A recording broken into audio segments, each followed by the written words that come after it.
Hepinize yeniden merhabalar. Kanalıma ve mutfağıma hoş geldiniz. Bugün ben sizlere inanılmaz lezzetli bir açma tarifiyle geldim. Pastane açması tadında. Yapım aşaması gerçekten çok kolay. Dilerseniz sizleri daha fazla bekletmeden bu güzel açmayı nasıl yapmışım?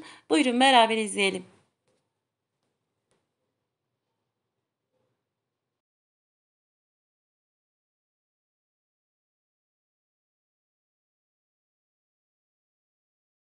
Açmanın hamuru için uygun bir kabın içerisine bir su bardağı ılık su, bir su bardağı ılık süt, süt yerine sadece su ile de yapabilirsiniz.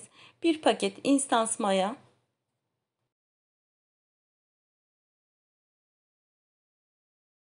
yarım çay bardağı sıvı yağ,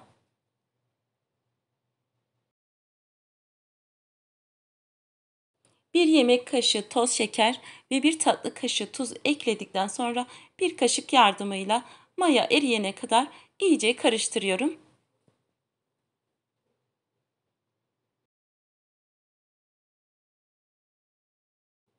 Biraz kaşıkla karıştırdıktan sonra unu ilave ediyorum. Her zaman hamur işlerinde söylediğim gibi unumuzu kontrollü bir şekilde ekleyelim.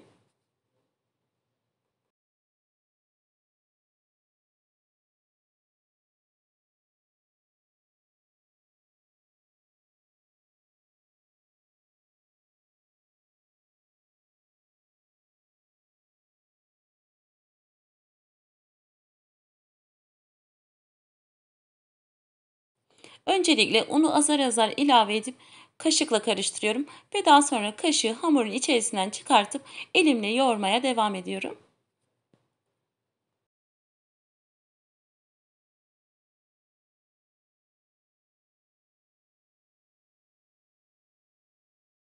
Hamur için toplamda 5,5 su bardağı un kullandım.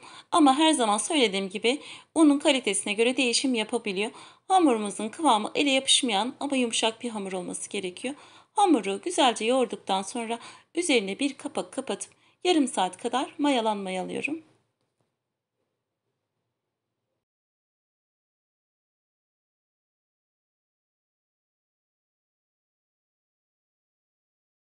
Yaklaşık yarım saat kadar mayalanan hamurun öncelikle havasını alıp masanın üzerine aldım ve iki eşit bezeye bölüyorum. İki eşit bezeye böldüğüm hamuru hiç bekleme yapmadan açmaya başlıyorum. Hamuru açarken masanın üzerine yapışmalar olabilir. O yüzden un serperek açalım.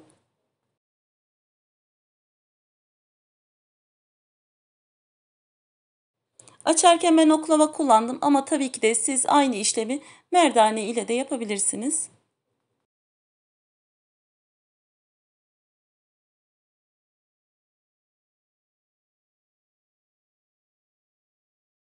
Açtığım hamura dikdörtgen bir şekil veriyorum ve eritip soğuttuğum 100 gram tereyağını kaşıkla döküp daha sonra fırça yardımıyla hamurun her tarafına gelecek şekilde sürüyorum.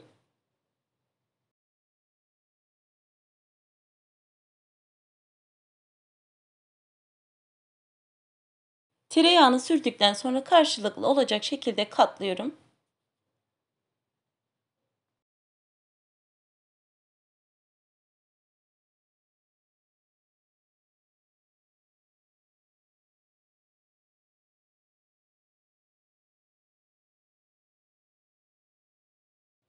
Katladığım hamurların üzerine fırça yardımıyla tereyağından sürüyorum.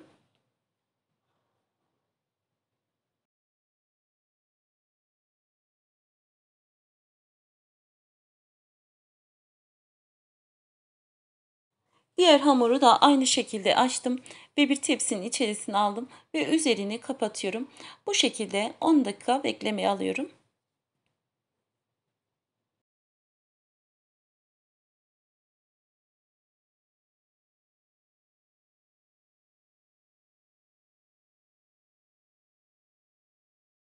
Yaklaşık 10 dakika beklettiğim hamurun üzerine un serptim. Öncelikle elimle bastırıp hafiften açıyorum ve daha sonra oklavayla devam ediyorum.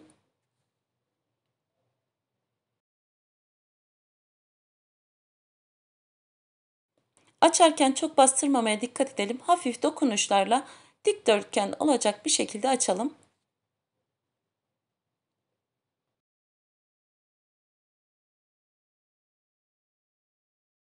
Hamurumuzun kıvamı inanılmaz güzel olduğu için sizin de gördüğünüz gibi baloncuklar oluşuyor.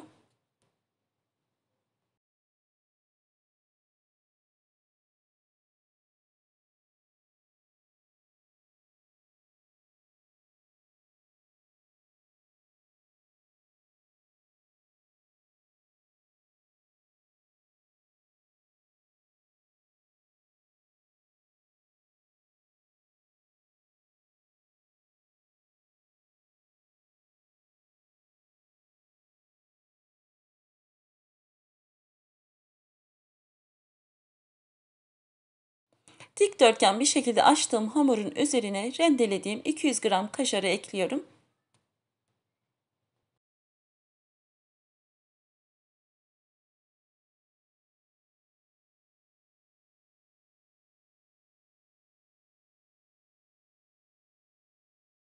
Kaşarı da ekledikten sonra çok sıkı olmayacak şekilde rulo yapıyorum.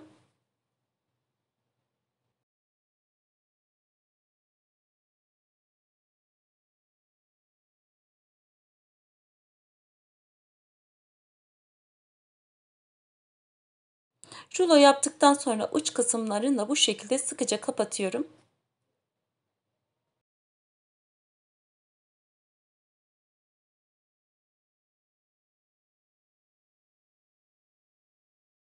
Ve diğer hamuru da aynı şekilde açıyorum.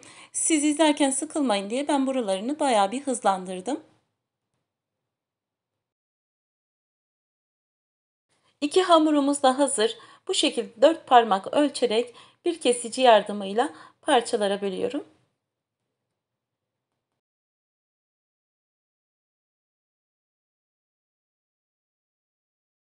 Evet, açmamızın şeklini şimdiden görüyorsunuz. Gerçekten harika gözüküyor.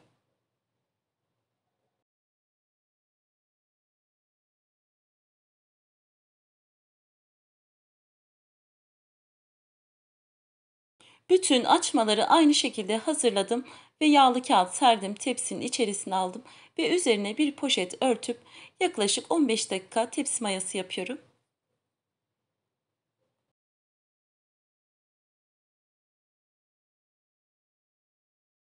Yaklaşık 15 dakika tepsi mayası yaptıktan sonra üzerini açıyorum ve 4 parmağımla bu şekilde açmaların üzerine bastırıyorum.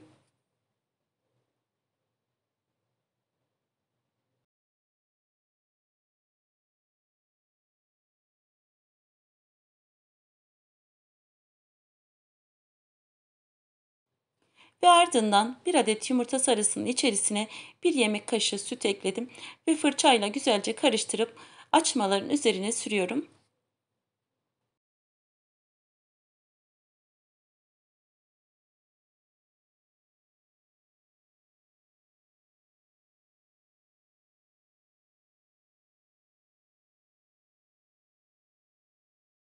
Yumurta sarısını sürdükten sonra üzerine ister susam, isterseniz çörek otuyla süsleyebilirsiniz.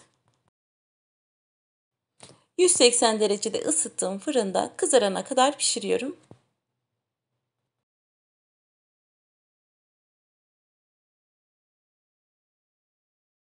Evet, benim fırınımda yaklaşık 35 dakikada istediğim gibi pişti. Sizin de gördüğünüz gibi harika gözüküyor.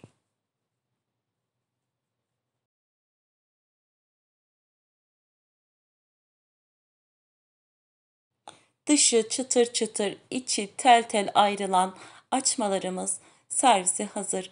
İnanın lezzeti harika.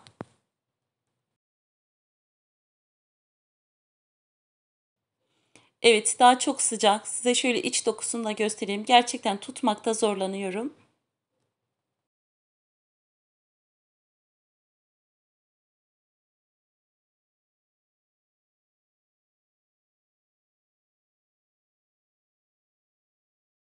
Yapıp deneyeceklere şimdiden afiyet olsun. Bugünlük de benden bu kadar.